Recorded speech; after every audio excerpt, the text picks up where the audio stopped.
जय श्री कृष्णा। राधे राधे। आइए सुनते हैं कलंक चतुर्थी की कथा एवं मंत्र।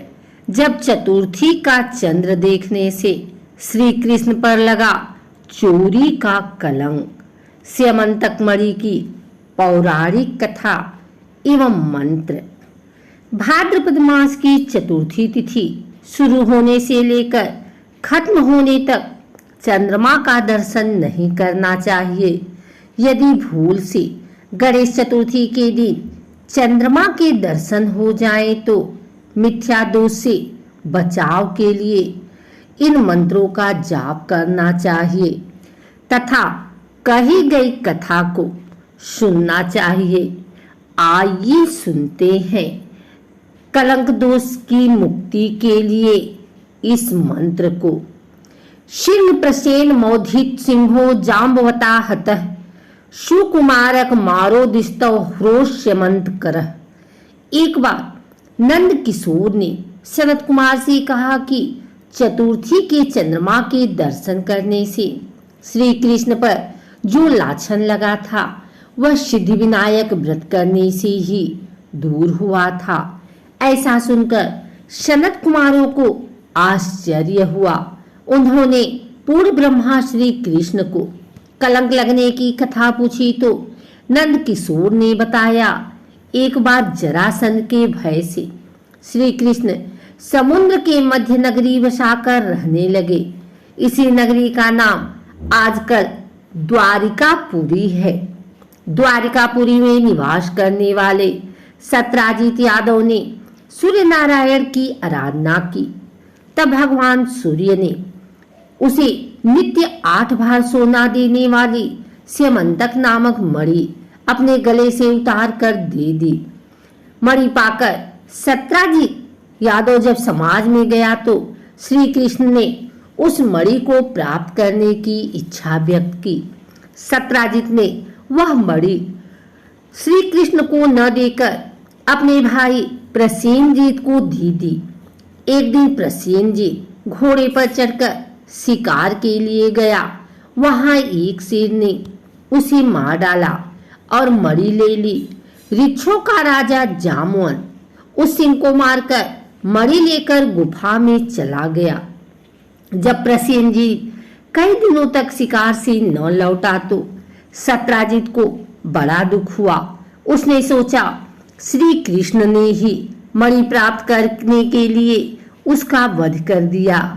अतः बिना किसी प्रकार की जानकारी जुटाए उसने प्रचार कर दिया कि श्री कृष्ण ने प्रसेनजीत को मारकर स्यमंतक मणि छीन ली है। इस लोक निंदा के निवारण के लिए श्री कृष्ण बहुत से लोगों के साथ प्रसेनजीत को ढूंढने वन में गए। वहां पर प्रसेनजीत को शेर द्वारा मार डालना और शेर को ऋक्ष द्वारा मारने के चिन्ह उन्हें मिल गए। ऋक्ष के पैरों की खोज करते करे वे जामवंत की गुफा पर पहुंचे और गुफा के भीतर चले गए। वहां उन्होंने देखा कि जामवंत की पुत्री उस मणि से खेल रही है।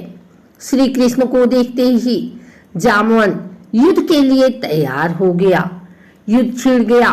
गुफा के बाहर श्री कृष्ण के साथियों ने उनकी 7 दिन तक प्रतीक्षा की। फिर वे लोग उनके वध को जानकर पश्चाताप करते हुए द्वारिकापुरी लौट गए।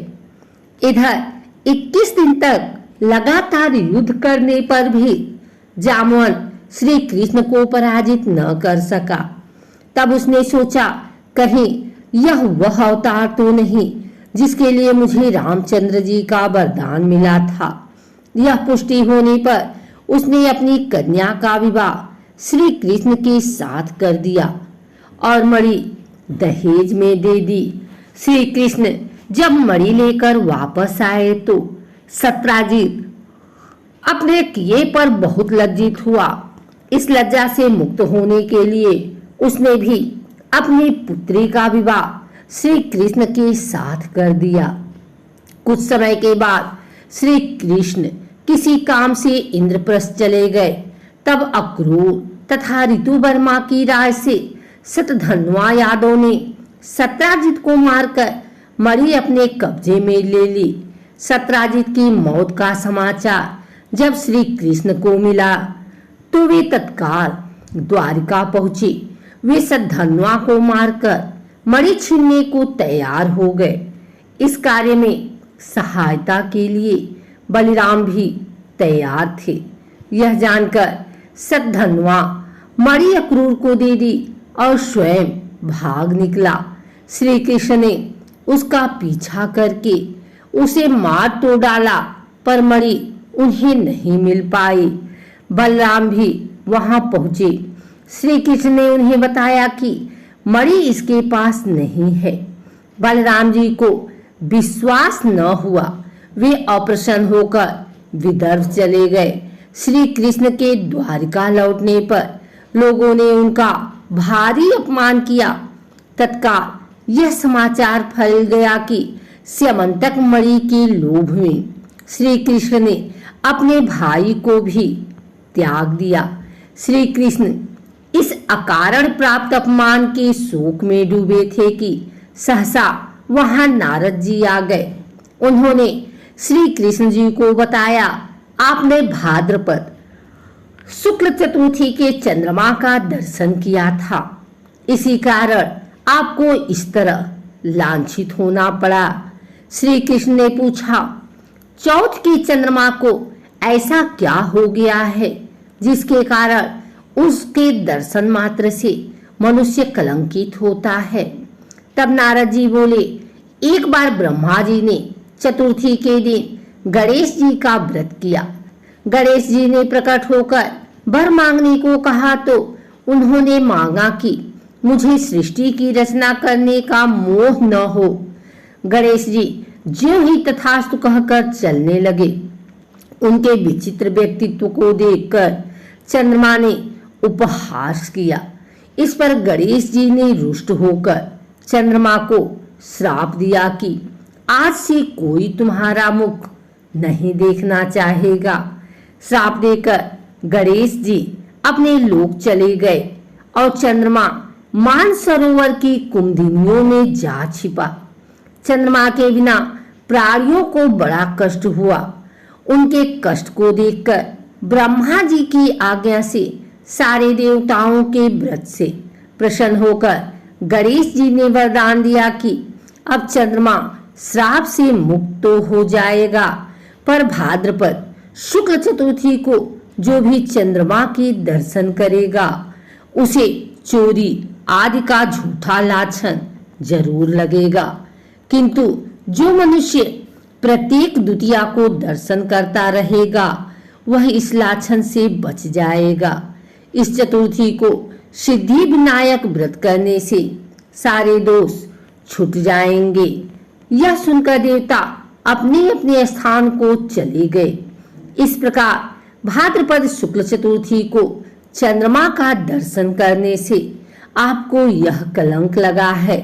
तब श्री कृष्ण ने कलंक से मुक्त होने के लिए यही व्रत किया था। कुरुक्षेत्र में युद्ध में युधिष्ठिर ने भगवान श्री कृष्ण से पूछा, भगवान, मनुष्य की मनोकामना सिद्धि का कौन सा उपाय है? किस प्रकार मनुष्य धन, पुत्र, सौभाग्य तथा विजय प्राप्त कर सकता है? यह सुनकर श्री कृष्ण ने उत्तर दिया, यदि तुम पार्वती पुत्र श्री गणेश का विधि पूर्वक पूजन करो तो निश्चय ही तुम्हें सब कुछ प्राप्त हो जाएगा। तब श्री कृष्ण की आज्ञा से ही युधिष्ठिर ने गणेश चतुर्थी का व्रत करके महाभारत का युद्ध जीता था।